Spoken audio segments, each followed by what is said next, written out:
this group that followed him, and you can read about it in the Bible. That group followed Abraham into the land of Canaan, and from there they continued to work on their connection, on that method of revealing the Creator, the force of love and bestowal above the growing ego. That's what Abraham was teaching. And they ended up going down into Egypt. That's a story, the biblical story everybody knows most likely and remembers. They're going into Egypt, and Egypt is, in Kabbalah, is not necessarily the geographical location of Egypt. It's the symbol of the will to receive.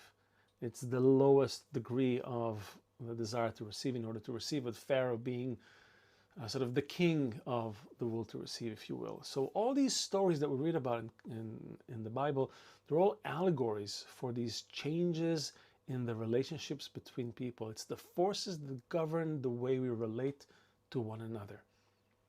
And so these people went down to Egypt, went down, you could say, you can imagine, okay, a few thousand people with their camels and their flocks and everything, and the women and children, making their way down to Egypt.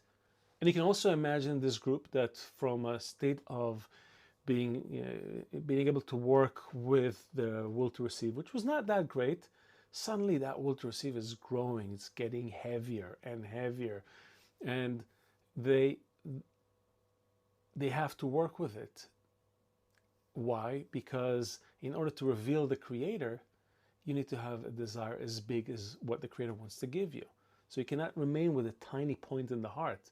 You have to develop that desire, grow it over time. And that's what the story of Egypt is all about. It's the growing of the desire. Okay? So it's not the physical travel of the group to Egypt. It's the growing of the desire. Suddenly, what was enough is not enough. Suddenly, if I was able to get along with everyone around me on this level of the will to receive, suddenly that level is growing. There's suddenly more desire, more resistance to connect, to implement these ideas of love above everything. So that's what's happening in Egypt. So you see, we're talking about stages in the development of the desire over time, not necessarily historic periods. And that's why in Kabbalah you won't see a lot of mention of exact dates. You can find some, but Kabbalists don't talk about dates. They're talking about changing states.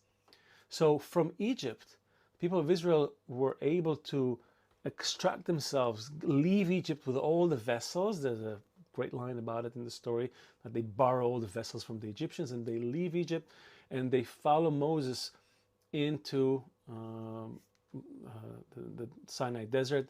They received the Torah. The Torah was the instruction for how to relate to one another, how they need to arrange their spiritual lives together.